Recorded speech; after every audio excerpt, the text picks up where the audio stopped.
Hi, I'm making this update video because I feel like it. It's gonna be a bit more casual than usual, so I'm gonna try and do this in one take. I'll see how that goes though. So I often speak way too quickly and become completely unintelligible to the point where I start to think my words, blah blah blah blah. So I'm gonna try and not do that. I finally got my mic situation sorted out at least. I was gonna try and record this yesterday on Dorothy Hayes' birthday. And people were celebrating it outside with fireworks, so I thought better of it. While I talk, enjoy some Deltarune footage, since I replayed it just to gather my thoughts on it so far. It ended up a bit blurry though, since I didn't really realise the game had a full screen option until after I recorded chapters 1 and 2, and by that point I didn't really want to re-record it. I don't think it's that noticeable though, and you only realise after I pointed it out to you. So, long story short, stuff's happening, and ideas for new videos are a bit haphazard. Analysis videos are a big commitment, and I need to be fully prepared in order to make one of sufficient quality. But when I have the time and the energy, I might try and put something together, but as is, my main priority is to just get through what life throws at me. I'm sorry it's been like 7 months since the last one, but it has honestly taken that long for me to sort of get my bearings. These types of videos are purely passion projects and nothing more, and I can't really do that without passion. The Origami King analysis, despite its length, was actually really fun to make. Though, if I were making it now, I'd change a few things about it, but on the whole, I still agree with my points raised in that video. The streams were a fun little distraction. Valhalla Kids was, while yes, something I wanted to check out, it was also kind of serving to test the waters a little bit. Bug Fables was really enjoyable though. I've been intending to play it for a while and it was just a really fun time. I now realise that Mega Man X Dashless, the first one, is somehow my most viewed video to date.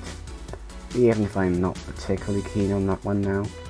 If you're still here from a year ago though, I don't currently plan on following up on X2 Dashless. That's back when I was still deciding what I wanted this channel to be, and it's just not in my interest anymore, I'm afraid. I also have things I want to talk about that aren't inherently Mega Man related. But if you still want to stick around regardless, then get comfy, I guess. Okay, that's the boring stuff out of the way. I know you're all really here to listen to my thoughts on the new Deltarune chapter. I'd have made an analysis on this, but not only has just about everyone else on the internet done that already, I'd personally rather wait until the game's, finished first, even if that takes until 2040. If you've not played Chapter 2, firstly, be careful, spoilers are absolutely everywhere, you never know when they'll strike. But you can skip to this timestamp if you'd rather avoid them.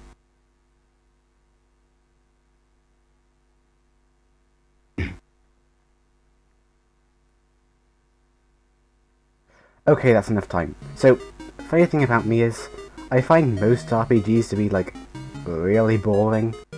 You couldn't get me to play something like Final Fantasy even if you offered me 2 whole chroma. But I said, I enjoyed Bug Fables a lot, so what gives? What's the key difference here? I'm still trying to properly organise my thoughts on the matter, but from what I've gathered and what RPGs I've enjoyed, I believe it comes down to how involved you as a player are in battles. Take Bug Fables, for example. You don't just select an attack and then do it. You have to do these little action prompts in order to attack successfully. It works similarly the other way around. You can block enemy attacks if you time it right to reduce damage. All of this serves to make you feel like you're actually playing the game, and not just selecting options from a menu, at least in my opinion. So, how does this relate to Deltarune? Well, not only does it do away with those pesky random battles I despise, dragging you out of the overworld and just saying, you're in a battle now. But as an RPG, it is extremely involved. There are action prompts for attacking like in Bug Fables. Sparing enemies can often be a game of strategy in and of itself. But most of all, when the enemies attack. See, it throws you into this little Toho-esque thing, and you gotta dodge bullets in order to not die. Play skillfully enough and you can beat entire bosses without taking any damage. And I love this. It's actually fun to learn the boss's patterns and just get good at them. Grazing bullets also gives you more TP, which lets you perform more spells and stuff, encouraging risk-taking in battles. The battle against Queen in particular has loads of varied attacks and it's just really fun. Queen in general is just amazing, but if you heeded my spoiler warning then you'd already know that. And, as another bonus, this game's battle system practically eliminates any need for XP or leveling up. The game still kind of has it, but it's literally just a max HP increase. While this is an aspect I did criticise about Origami King due to the nature of the game, Deltarune just doesn't have a need for it like Paper Mario does. There are still different armors that raise or lower defense and attack, and have bonus features like more money at the end of battles. You know what? I'm rambling. Let's just skip to the bit where I gush about Spamton Neo.